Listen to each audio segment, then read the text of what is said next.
it's umomgtarot, and this is your December tarot card reading. So let's see what comes up for you guys.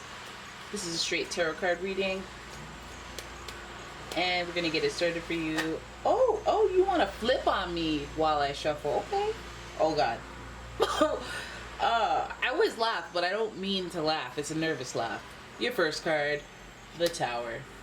All right, stay with it, Gemini. Stay with it, because when the walls come crashing down, that precedes some newness. So keep it locked there, okay?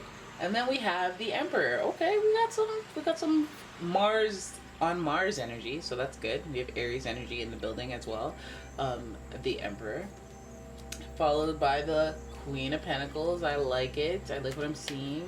See the upswing? Do you see the upswing? The Queen of Pentacles. That's money. You know, that's like house built falls down, house burns down. You know, everyone's okay. Everyone's okay. It's just funny because this guy's wearing this red cape, and then he has this red cape on the side, and it's almost like you fell down, but then you reclaimed your throne.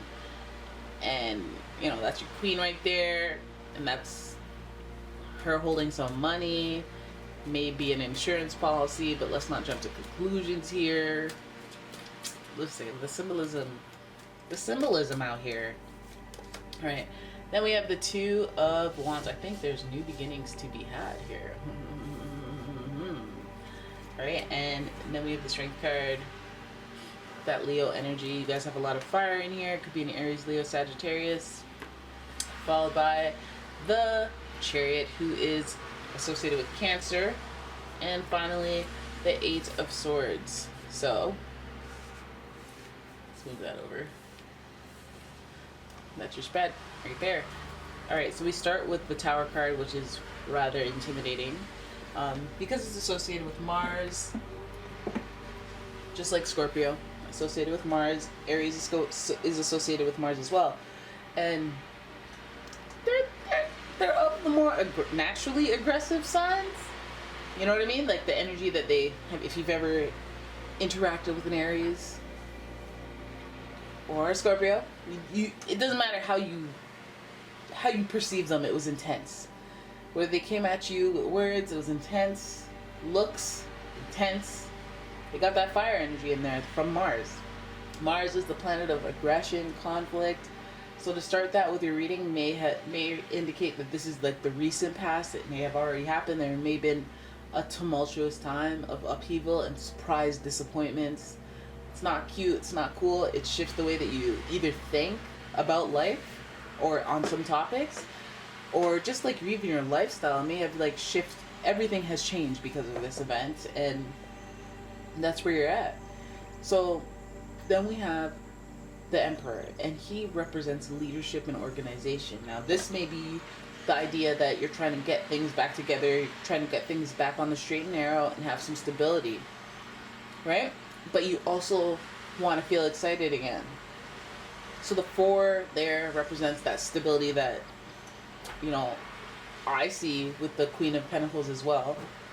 And you wanting to be in control, not only like not just for the I want to have all these things, but for the emotional fulfillment of being in control and having stability in your life. I think that also speaks to independence, even though we do have a somewhat king-queen dynamic here.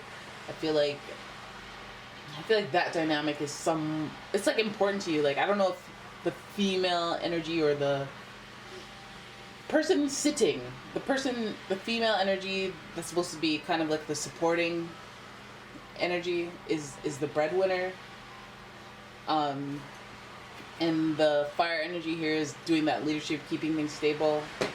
Could be that type of energy. But I feel like there's a sudden surprise shock to the household, if you will. I think that this shock puts things in perspective. It makes you look at the world differently, right? And I think that this could speak to what's currently happening today, but that still echoes what is going on in your home as a result of what's happening in the world today, and your desire to assess that, or your need to assess that in order to move forward, is pretty prominent in December. Like, what are you going to do next? Um, you do have the strength to endure. That's what this card represents. That you'll get through it, which is a common theme right now. We'll get through it. We're in this together.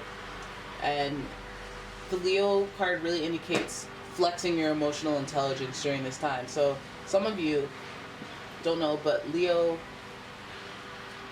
energy, personally, my reference is that it's like an independent single parent, having to take on both roles. So being emotionally intelligent, being strong, being able to, be that masculine force of a lion, and being able to tame it. So having that emotional intelligence and understanding of of energy and how things work.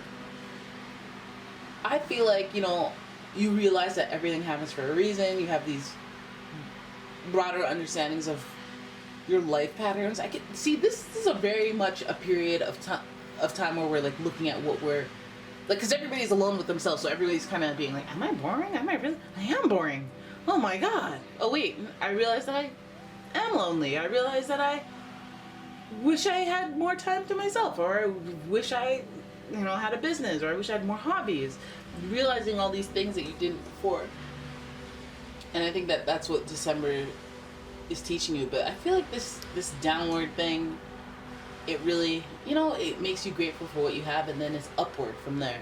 So then we have the Chariot here. There's a drive and determination. I feel like, isn't that where drive and determination is born? Through adversity. And I feel like this gives you this drive and determination. I feel like this is one of those situations where you get so overwhelmed by what you need to do, how you need to fix things, that you're impatient. Another reference to that Aries energy. That you're determined to do what you want to do. Usually you're very patient people.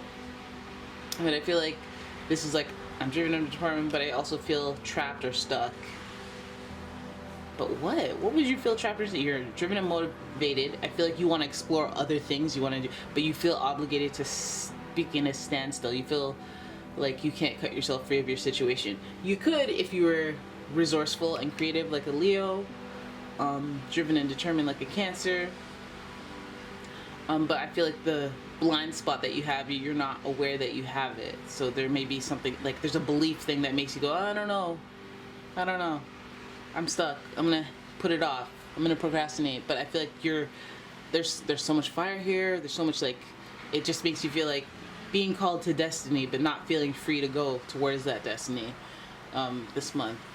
It's a really interesting thing to happen to you through December, but it's like more profound than anything, I guess, because there are resolutions happening. There are plans that you want to make in the next year, and like it feels like things fall apart so they can come together a little bit better. But like some of that involves being emotionally intelligent and having to deal with wild beasts.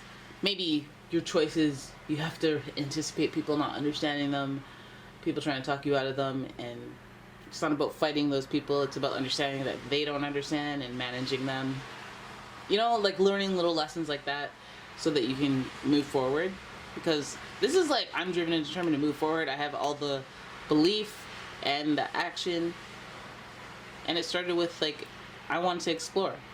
And then you feel stuck. Why? Why all of a sudden do you feel stuck? I'm going to pull a few more cards for that. Why do you feel stuck after being driven and determined? What do you feel obligated to?